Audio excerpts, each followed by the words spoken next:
예수님의 이 땅에 오심을 기억하고 기뻐하는 성탄절을 하루 앞두고 있습니다. 크리스마스, 성탄절 이렇게 얘기하면은 굉장히 우리 마음을 설레게 하고 기쁘게 합니다. 근데 성탄이라는 그 단어, 그 의미 자체를 가만히 생각해 보면 좀 몇 가지 이상한 점이 좀 있습니다. 가장 근본적인 의문은 이겁니다. 하나님이 왜 인간이 되셨을까요? 하나님은 하나님인데 뭐 하려고 굳이 인간이 되신 겁니까? 아마 이 질문을 던지면 많은 분들이 이렇게 대답하겠죠. 우리를 대신해서 십자가에 죽으시기 위해서 인간이 되신 겁니다. 이렇게 많이들 대답할 겁니다. 틀린 답이 아니죠. 하지만 이 대답에는 추가적인 질문이 이어질 수밖에 없습니다. 그럼 왜 십자가에 죽으셔야 돼요? 우리 죄를 사해 주시는데 왜 십자가의 방식을 하나님이 사용하셔야 하냐고요. 우리를 구원하시면 그냥 말로 하시면 안 됩니까? 우리가 죄인이라고 쳐요. 우리는 물론 다 믿고 있지만 죄인이에요. 그러면 하나님이 그 죄인들을 용서해 주기 원하셨다는 거 아닙니까? 그럼 그냥 말하면 안 됩니까? 용서할게. 오늘부터 우리 죄 없는 걸로 하자. 너희들 거룩한 사람으로 내가 쳐줄게. 이렇게 하면 안 됩니까? 여러분 모두 기억하실지 모르겠지만 작년 성탄절 12월 25일 성탄 설교에서 바로 이 주제를 제가 나누었습니다. 여러분 굉장히 생소한 지금 눈빛인데 이 질문 던지고 저는 예수님의 또 다른 이름인 임마누엘, 하나님이 우리와 함께 계시다, 이 이름을 통해서 이 답을 한번 찾아보고자 애썼습니다. 결론은 이것이었어요. 이게 하나님의 마음이라는 겁니다. 우리 하나님은 우리와 관계하실 때 기러기 아빠처럼 관계하시진 않는다는 거예요. 그냥 거리가 좀 있고 필요한 거 있으면 보내주고 나도 잘 살고 너도 잘 살자 이런 식으로 하나님은 관계하시지 않고 언제나 우리와 함께 하신다는 거예요. 그게 굉장히 중요하다는 겁니다. 우리가 이 성탄, 하나님이 예수님이 인간이 되셨다는 것을 우리가 가장 먼저 기억할 때 그냥 우리에게 오셨구나 이것만 먼저 떠올리면 안 되고 우리와 함께 하시고자 하는 그 하나님의 의지, 그 마음을 느낄 수 있어야 한다는 것입니다. 그러니까 우리가 어디에 있든지 하나님은 먼저 우리를 찾으세요. 그리고 우리와 함께 하세요. 그게 먼저인 겁니다. 하나님이 어떤 일을 이루시더라도 그게 먼저인 겁니다. 하나님이 우리에게 은혜를 베푸실 때도, 사랑을 베푸실 때도, 심지어 그 은혜와 사랑의 절정인 구원을 이루실 때도 하나님은 말로만 하지 않고 먼저 우리를 찾으시고 우리와 함께 하십니다. 그게 먼저입니다. 그리고 그 다음에 하나님의 계획을, 하나님의 뜻을 이루어 가신다는 것입니다. 그러면 질문 하나만 더 해보겠습니다. 좋아요. 하나님이 우리를 구원하시기로 했고 그래서 우리 가운데 오셨다는 거 알겠어요. 근데 왜 구유에서 나셨을까요? 그러니까 이게 그 구유라는 게 당시 문화적인 배경으로 보면 말 구유일 가능성이 큰데 마국간에서 태어나셨다는 거잖아요. 그러면 예나 지금이나 굉장히 천한 곳이잖아요. 그곳은 아름답고 빛나는 곳이라고 할 수는 없잖아요. 근데 하나님이 왜 그렇게 오셨을까요? 그렇게 낮고 낮은 모습으로 왜 이 땅에 오셨을까요? 그게 하나님의 계획이지 않겠습니까? 그러니까 하나님이 인간이 돼야 되겠다, 내가 저 인간들하고 같이 함께 해야 되겠다 이 마음을 품었는데 하나님의 그 위상에 걸맞게 영광스럽게 오려고 계획을 했는데 뭔가 계획이 틀어져가지고 하나님이 구유에서 나신 게 아니잖아요. 그것은 하나님의 흔들림 없는 계획이었을 것 아니겠습니까? 왜 그런 모습으로 하나님은 이 땅에 오셨을까요? 기억하십시오. 그래야 모든 인생들을 품을 수 있기 때문입니다. 가장 낮은 사람, 연약한 사람, 소망이 사라진 사람, 이런 사람들까지 품기 위해서는 그 모습으로 하나님도 예수님도 이 땅에 오셔야 했기 때문입니다. 그리고 바로 이 모습이 예수님의 성육신에 담긴 가장 중요한 의미라고 할 수 있습니다. 우리를 사랑하셔서 인간이 되셨어요. 그것까지 우리 다 알죠. 그런데 어떤 인간요? 가장 낮은 모습의 사람, 그 모습으로 우리 가운데 오셨다는 것입니다.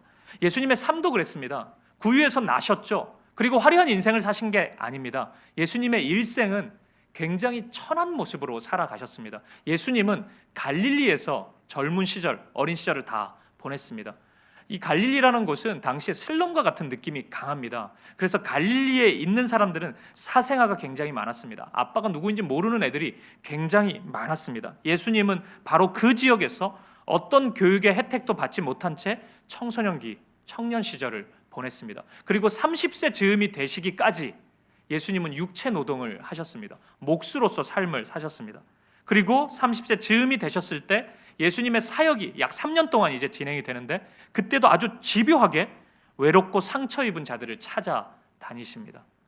사람들이 외면하는 세리 같은 사람들, 창기와 같은 사람들을 예수님은 일부러 찾아다니시면서 그들에게 사랑을 전하셨습니다. 물론 예수님이 그러한 사람들만 만난 것은 아닙니다. 니고데모 같은 엘리트에 속한 사람도 예수님은 만나셨습니다. 그러니까 예수님은 의도적으로 어느 위치에 있는 사람이라 그래서 차별을 하신 적은 없으세요. 하지만 기억하셔야 됩니다.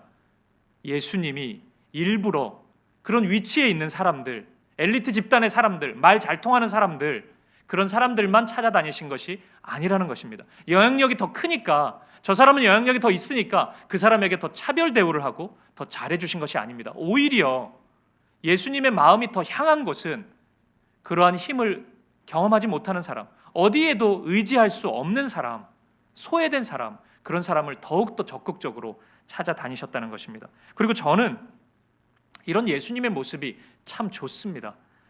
만약 예수님이 이런 분이 아니시라면, 그러니까 이런 모습으로 오시지 않았고 이런 모습으로 예수님이 삶을 사시지 않았다면, 저는 예수님의 사랑이 그냥 머리로만 이해가 되지 아주 강하게 다가오지는 않았을 것 같습니다. 그러니까 나 만나러 오셨다는 건데, 예수님이 이 땅에 나 구원하러 오셨다는 건데, 근데 그 모습이 너무 힘있고 너무 뛰어나고 너무 실력 있고 너무 강한 모습으로 오셨다면 저는 좀 괴리감이 느껴졌을 것 같아요. 왜냐하면 제가 그런 사람이 아니니까. 혹시 제가 좀 내세울 게 좀 많이 있는 사람이면 그나마 그런 생각 할 텐데, 뭐 가진 게 너무 없다 보니까 예수님이 그런 모습으로 오시면 조금 거리감이 느껴질 것 같아요. 진짜 나를 위해 오셨나? 나 말고 다른 사람을 더 신경 쓰시는 거 아닐까? 이런 마음을 가졌을 것 같아요. 근데 예수님은 그러시지 않았습니다. 그래서 저는 이 예수님의 모습을 묵상할 때마다, 아, 진짜 나 만나러 오셨구나. 진짜 나 사랑하시려고, 나 진짜 사랑하셔서 그렇게 오셨구나. 그래서 그런 모습으로 이 땅에 오셨고 그런 모습으로 삶을 살아가셨구나, 이런 생각을 합니다. 사랑하는 여러분, 이 모습이 바로 예수님의 성육신, 예수님의 탄생의 모습입니다. 우리가 예수님의 이 땅에 오심을 기억할 때마다 반드시 놓치지 말아야 되는 것은, 이렇게 낮은 모습으로 오셨고 낮고 낮은 모습으로 이 땅의 삶을 살아가셨다는 것, 이것을 우리는 결코 놓쳐서는 안 될 것입니다. 그리고 오늘 저와 여러분이 만약 예수님처럼 살아가기로 결단한다면, 아, 나도 예수님처럼 살고 싶다, 이런 의지가 있다면 바로 이 모습을 반드시 기억해야 될 것입니다. 그 신학 공부하려고 신학교 가면은 굉장히 그 많은 과목을 공부해요. 그러니까 많은 분들이 뭐 성경만 공부하고 교리만 공부하고 이럴 것 같은데 굉장히 다양한 거 공부해요. 근데 그 중에 하나가 성교에 대한 과목이 있습니다. 성교학이라는 거예요. 그걸 학문처럼 만들어 놓은 거예요. 성교학에서 굉장히 중요한 주제가 하나 있는데, 그것이 성육신적 성교입니다. 말이 좀 어렵죠? 근데 이 시험 볼 때마다 항상 이 문제가 나와요. 성육신적 성교에 대해 논하시오. 이거는 뭐 성교학 개론마다 반드시 출제되는 문제입니다. 근데 이 표현이 좀 어렵게 느껴지는데, 예수님의 성육신을 생각하면 굉장히 쉬워요. 제가 설명을 드렸잖아요. 예수님이 인간이 되신 것이 바로 그 사람, 사랑하는 우리가 되신 거잖아요. 그래서 낮고 낮은 모습으로 오셨다고 우리는 지금 확인했잖아요. 그게 성육신이잖아요. 성교할 때 그 마음으로 해야 된다는 겁니다.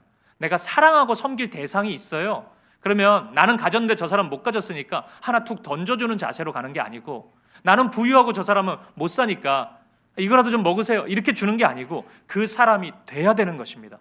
그 사람의 마음을 공감하고 그 사람의 형편을 나도 같이 살아보고 그 문화를 완전히 이해하고 그 사람이 되어서 사랑하는 것, 그게 성교라는 거예요. 그게 성육신적 성교라는 겁니다. 예를 들어 이렇게 할 수 있겠죠. 그 이슬람 국가에 가서 무슬림들을 대상으로 선교하는 분들은 돼지고기를 안 먹는 경우가 많습니다. 선교사님들이. 그거 뭐 먹으면 죄입니까? 돼지고기 먹어도 돼요. 근데 무슬림들이 안 먹는단 말이에요. 그거 나쁜 거라고 생각한단 말이에요. 그래서 선교사님들도 안 먹습니다. 그들이 되는 겁니다. 우리 청소년 사역하는 사역자들 많이 보면 은근히 말투가 중딩스럽고 고딩스러운 경우가 있습니다. 그들이 수준이 낮아서 그런 게 아니고 청소년들이 되는 겁니다. 그들의 삶을 이해하고 그 언어도 이해하고 문화도 이해하고 그러면서 사랑할 수 있는 겁니다. 저 같은 사람이 청소년들한테 가가지고 무게 잡으면서 어디서 졸고 있냐고 막 깨라고 밤에 뭐 했어? 막 이런 식으로 얘기하면 하나도 귀에 들리지 않겠죠. 그러니까 이해하고 공감하는 것, 그들이 되는 것, 이게 선교예요. 그리고 이 성육신적 삶, 그런 사역을 하나님이 우리에게 원하시는 것입니다. 주님이 우리에게 그런 식으로 다가오셨기 때문에, 예수님의 탄생부터가 그렇게 진행되었기 때문에, 이루어졌기 때문에 오늘 우리도 예수님을 닮은 삶을 산다면 내가 많으니까 하나 그냥 던져주는 방식이 아니고 기꺼이 그 사람이 되고 그 모습이 되는 것으로 하나님께서 아름다운 일들을 이루기 원하신다는 것입니다. 근데 오늘 본문의 말씀을 가만히 보니까 바울을 통해서 이런 사역과 이런 삶의 모습을 발견할 수 있어요.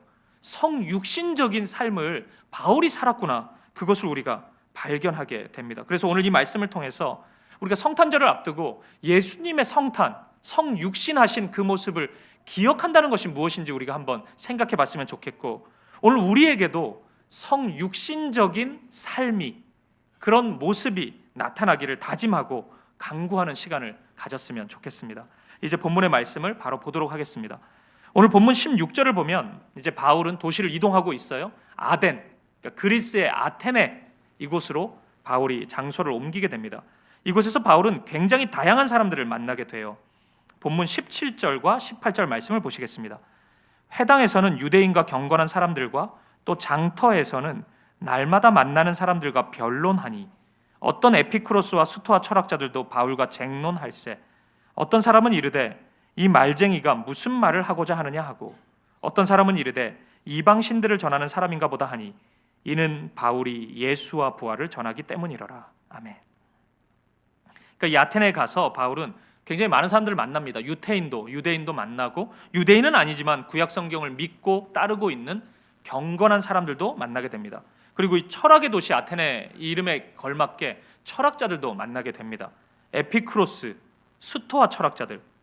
우리가 좀 철학을 공부하지 않았더라도 이 두 학파 뭐 들어본 것 같잖아요. 뭐 중고등학교 때 좀 배웠잖아요. 에피쿠로스 학파는 뭘 추구한다 그랬죠? 쾌락주의. 스토아 학파는 금욕주의. 딱 그것까지만 우리가 알고 그 다음은 모르긴 하는데, 왠지 그 사람들 많이 들어본 사람들이 지금 나타났습니다. 그러니까 당시 아테네는 그 도시 자체가 어떤 패권도 손에 쥐고 있지 못했기 때문에 이런 현실 도피적인 철학적인 그 사조가 굉장히 유행했던 것 같습니다.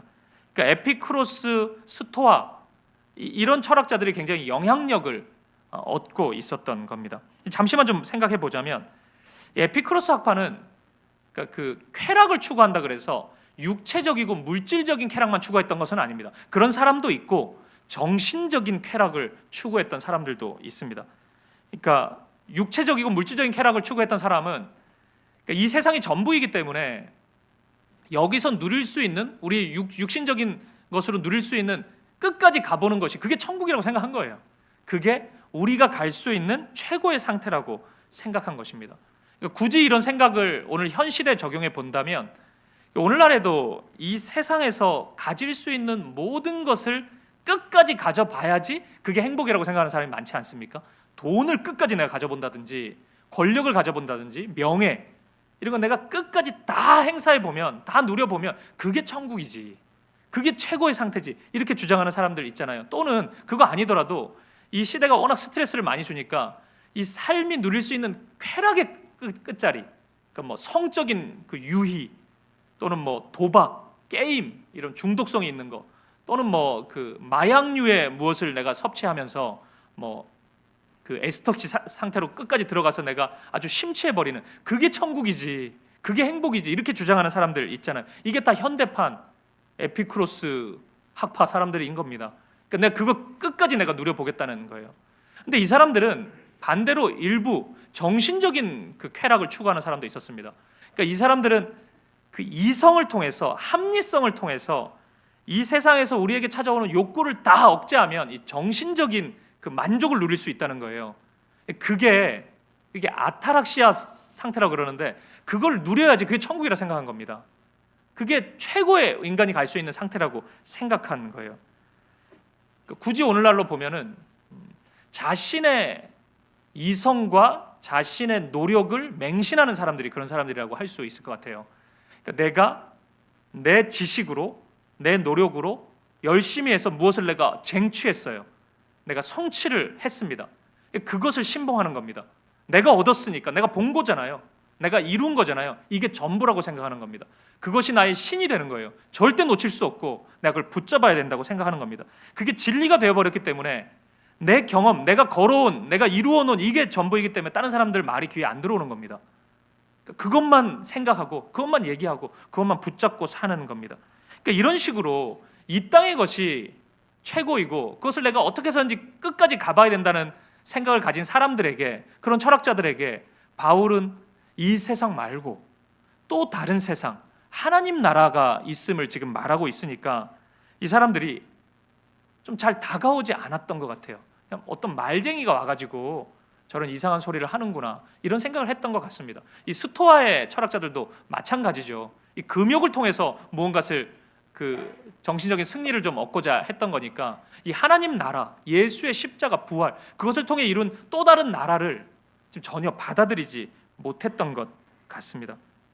근데 여러분, 이런 사람들과 지금 바울이 만났던 건데, 저는 이 본문을 묵상하면서 이런 사람들과 이토록 길게 대화를 나누고 있는 바울이 굉장히 신선하게 다가왔습니다.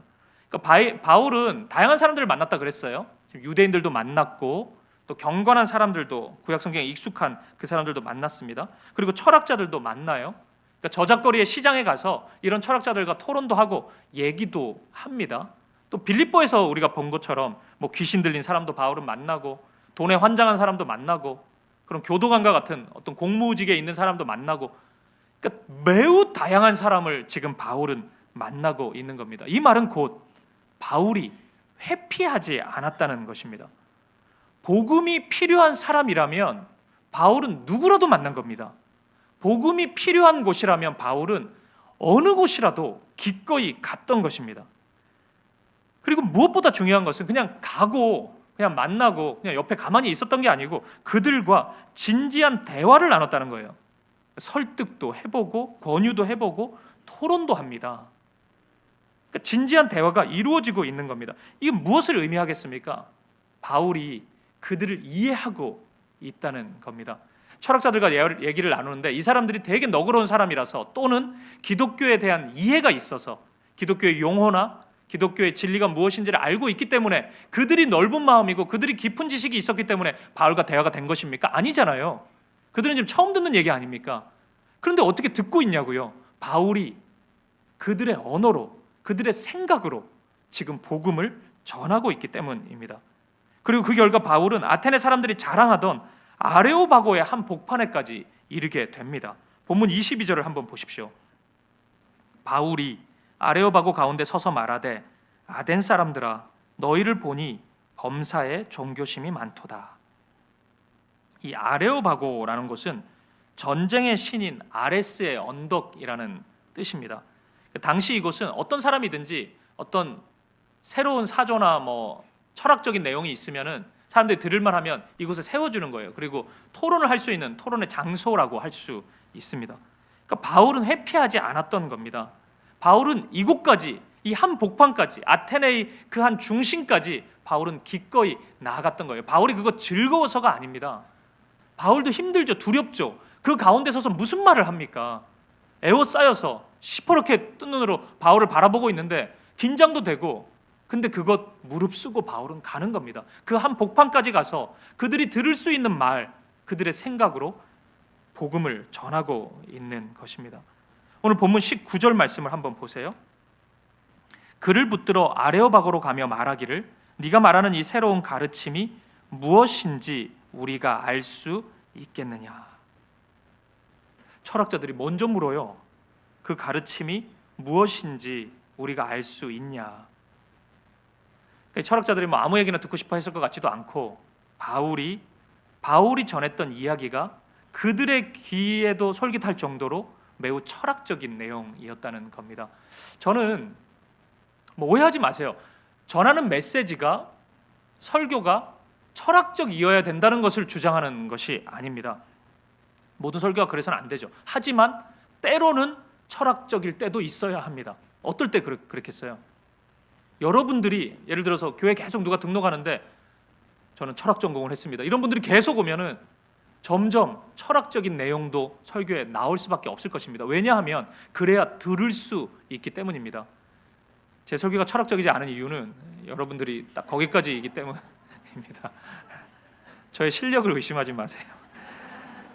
근데 바울은 끼리 언어를 사용한 게 아니에요.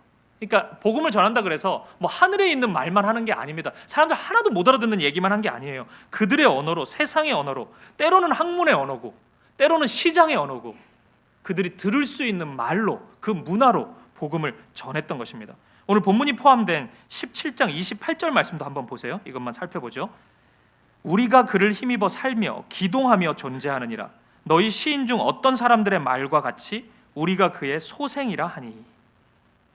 이 말씀에는 당시에 굉장히 유행했던, 사람들이 다 알고 있었던 유명한 시의 구절 두 가지가 나옵니다. 하나는 우리가 그를 힘입어 살며 기동하며 존재하느니라입니다.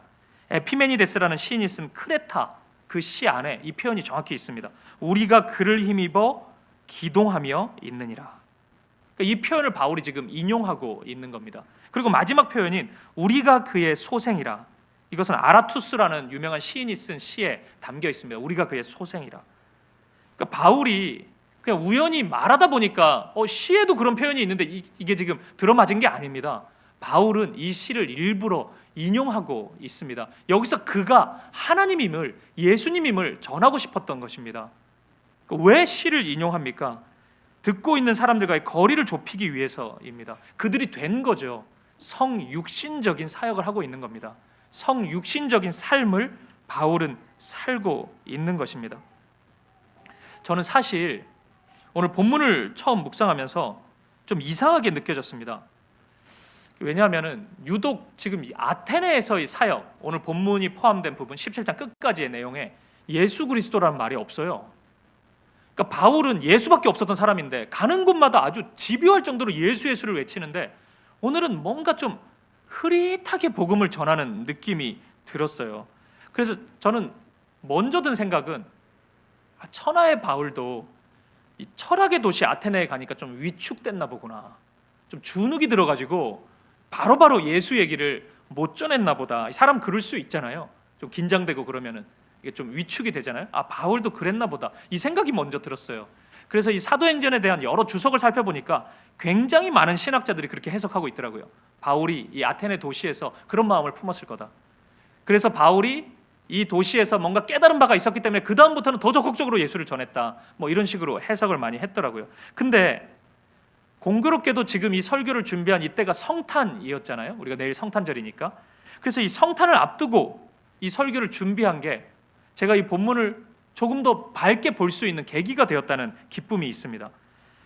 이게 지금 성탄절이다 보니까 예수님의 성탄, 성육신의 렌즈를 끼고 오늘 말씀을 보다 보니까 이게 바울의 위축된 마음은 하나도 보이지 않고 성육신적인 사역과 삶의 태도가 보이는 거예요.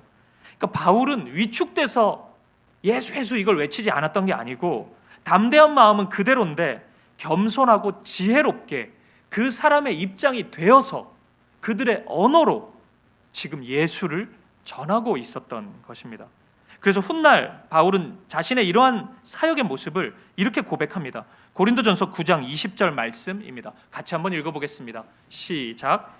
유대인들에게 내가 유대인과 같이 된 것은 유대인들을 얻고자 함이요 율법 아래에 있는 자들에게는 내가 율법 아래에 있지 아니하나 율법 아래에 있는 자 같이 된 것은 율법 아래에 있는 자들을 얻고자 함이요. 아멘.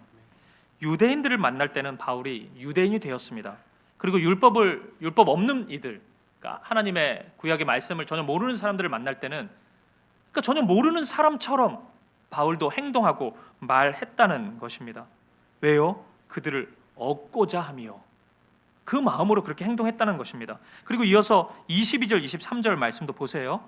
약한 자들에게 내가 약한 자와 같이 된 것은 약한 자들을 얻고자 함이요 내가 여러 사람에게 여러 모습이 된 것은 아무쪼록 몇 사람이라도 구원하고자 함이니 내가 복음을 위하여 모든 것을 행함은 복음에 참여하고자 함이라. 아멘. 약한 자들을 만날 때는 몸이 아픈 사람도 있고 경제적으로 힘든 사람도 있고 여러 가지 현실 속에서 고통받고 있는 사람들이 많았잖아요. 그들을 만날 때는 바울도 그런 사람이 되었다는 겁니다. 철저히 그 사람의 마음을 이해하고 그 사람의 입장이 되어서 바울이 그들에게 다가갔다는 것입니다. 그것이 바울의 삶이었어요. 왜요? 그래야 그들에게 복음이 전해질 수 있기 때문에, 예수님이 그렇게 하셨기 때문에 바울도 그 모습으로 성육신적인 사역을 했다는 것입니다.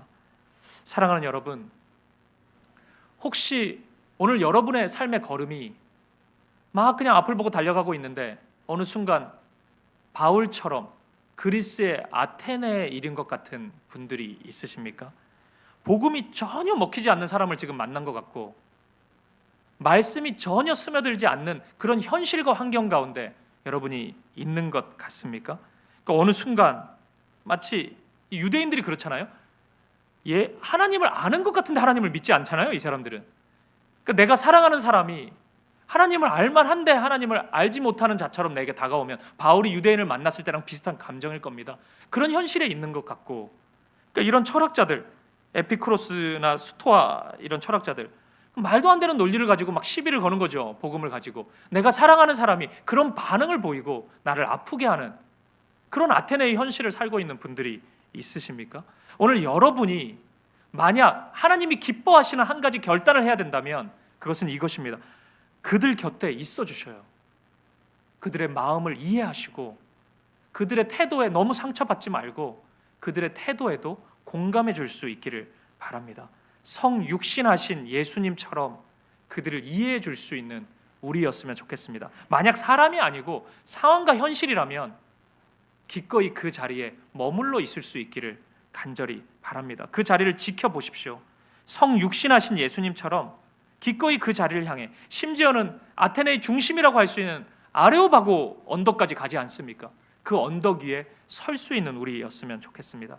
만약 여러분이 그 모습으로 그 언덕까지 나아간다면 여러분, 예수님이 그 모습을 기뻐하실 것입니다. 왜냐하면 예수님이 우리에게 그 모습으로 다가오셨기 때문이에요.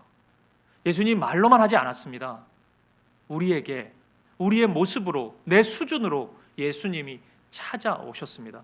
예수님이 그렇게 사랑하셨기 때문에 우리가 누군가를, 어떤 현실을 그 마음으로 살아낸다면 예수님은 무척 기뻐하실 것입니다. 그리고 또 하나 기억하십시오. 그렇게 그 자리를 지키고 그 영혼을 품고 나아간다면 반드시 하나님의 열매가 나타나게 될 것입니다. 오늘 17장 마지막 절인 34절 말씀을 보셔요. 이 아테네에서의 마지막 사역의 결과입니다. 17장 34절 같이 읽겠습니다. 시작. 몇 사람이 그를 가까이 하여 믿으니 그 중에는 아레오바고 관리 디오누시오와 다말이라 하는 여자와 또 다른 사람들도 있었더라. 아멘. 아테네에서도 변화가 일어납니다. 그 변화에 된 사람 중에는 아테네의 중심인 아레오바고 관리도 있었습니다. 자매들도 있었고 또 다양한 많은 사람들이 있었다 그래요. 초롱성과 같은 아테네라 할지라도 변화됩니다. 반드시 변화됩니다. 하나님이 예정하신, 계획하신 하나님의 은혜의 일들이 반드시 일어난다는 것입니다. 그러니 사랑하는 여러분, 두려워하지 말고 우리를 향해 다가오신, 기꺼이 인간이 되신, 사람이 되신 예수님을 따라갈 수 있기를 바랍니다. 오늘 여러분을 인도하는 여러분의 아테네가 있다면 여러분의 아테네를 향해, 그리고 그 중심에 여러분의 아레오바고를 향해 기꺼이 담대히 나아갈 수 있는 저와 여러분 되시기를 주님의 이름으로 간절히 축복합니다. 말씀을 마무리하겠습니다. 그 영국의 유명한 아동 정신 분석가이자 소아과 의사인 도널드 위니코트가 쓴 육아가 두려운 엄마들에게라는 책이 있습니다. 이 책을 보니까 이런 내용이 있더라고요. 제가 좀 인상적이었는데 한번 읽어드리겠습니다.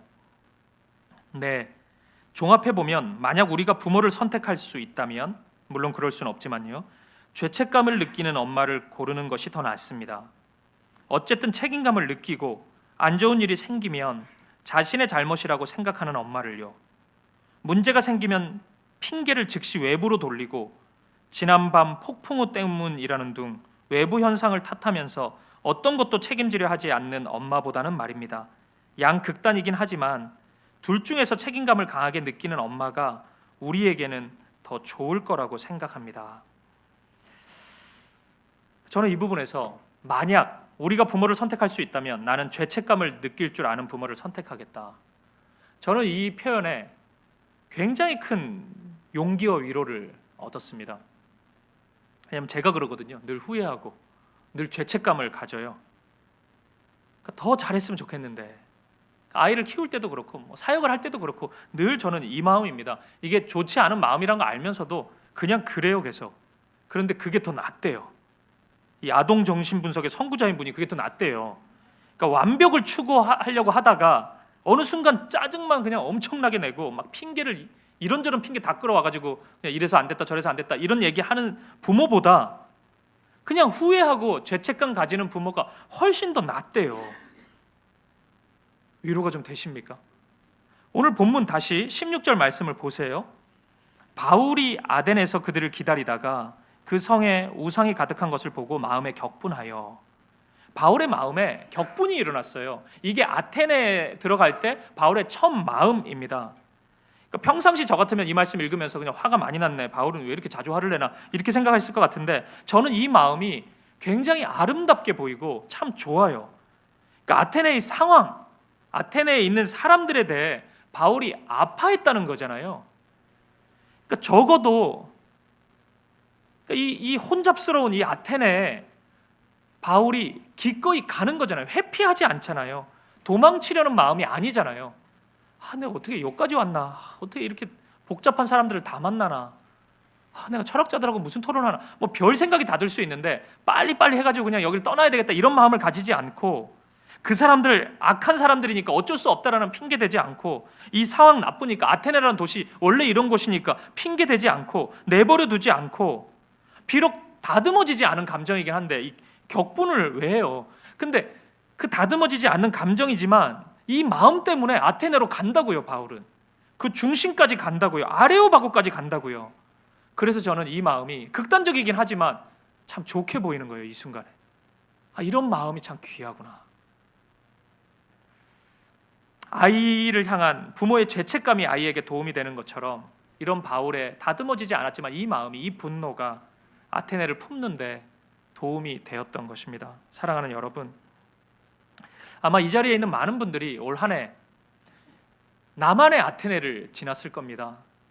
여러분의 아테네의 시간을, 그 자리를 거쳐 갔을 겁니다. 수많은 상황들을 만나셨을 거고, 그 중에는 유대인도 있었고 속 뒤집어 놓는 사람들이죠. 말씀도 아는데 안 믿어요. 그런 사람도 있고, 또 경건한 사람도 만났을 거고, 이런 철학자들도 만났을 겁니다. 날마다 말씀에 대해 시비를 거는 자칭 똑똑이들도 만났을 겁니다. 나는 그 사람 사랑하는데 그 사람 왜 변하지 않는지, 왜 세속적인 것을 포기하지 못하는지 답답함도 있었을 거고, 또는 이 현실 속에서 왜 이 상황은 바뀌지 않는 건지, 아테네처럼 막 사방에 에워싸인 것처럼 나는 왜 이곳에 서 있어야 되는지 그런 답답함을 느낀 분들도 많았을 겁니다. 하지만 그래도 여러분, 이 사람이 이렇게 살아서는 안 된다는 그 안타까운 마음 하나, 그 믿음 때문에, 그리고 이 현실이 그냥 이렇게 흘러가서는 안 된다는 그 안타까운 마음 때문에 이 사람을, 이 현실을 사탄의 놀이개처럼 그냥 내버려 둘 수는 없다는 그 마음 하나 때문에, 때로는 그게 실망도 되고 자책감도 들고 분노도 되고 여러 가지 복합적인 다듬어지지 않은 감정이었겠지만, 그래도 그 중심에 그를 사랑하는 마음, 이 현실 속에 이 가정, 내 삶을 그래도 하나님께 맡기고 싶은 그 마음 때문에 그 영혼을 품었고 그 자리를 지켜오셨다면, 끝까지 회피하지 않고 아레오바고 언덕에 서서 예수님을 외쳤다면 여러분 정말 잘하신 겁니다. 그것이 하나님이 원하시는 모습이었다고요. 그게 완벽한 모습은 아니지만 그래도 그 마음, 그 의지 때문에 하나님이 역사하실 것입니다. 여러분의 삶 가운데 많은 일들을 이루실 거예요. 성육신하신 예수님의 삶에 예수님의 십자가 고난이 있었습니다.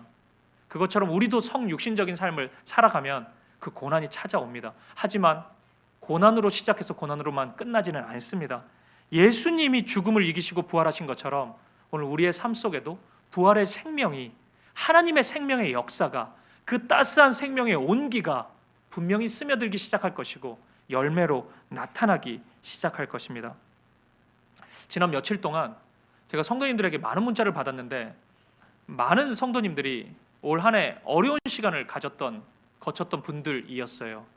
힘든 시간, 심적으로도 그렇고 환경적으로도 참 어려운 시간을 보냈는데, 그분들이 그 믿음을 가지고 있음에 기뻐하고 감사하고, 믿음이 있다고 힘겹지 않은 건 아니잖아요. 근데 그 힘겨웠던 시간에도 불구하고 하나님의 공동체가 있고 하나님과 함께하고 있음을 고백하는 그런 문자를 많이 보내셨어요. 참 제가 그 문자를 하나하나 보면서 아름답다는 생각을 했습니다. 제가 여러분 목사라도 목사라고 해서 천하무적이 아니지 않습니까? 제가 이 성도님들의 삶을 가만히 듣다 보면은 그런 생각을 많이 해요. 입장을 바꿔놓으면, 내가 그 입장이면은 내가 저런 믿음의 고백을 할 수 있을까? 물론 제가 성경도 많이 알고 또 목사고 그러니까 맨날 하는 얘기 똑같잖아요. 믿음의 격려를 하고 도전을 주고 그러는데, 내가 그 현실 속에서도 그런 언덕 위에 서 있더라도 내가 저 고백할 수 있을까? 이런 생각할 때가 있습니다.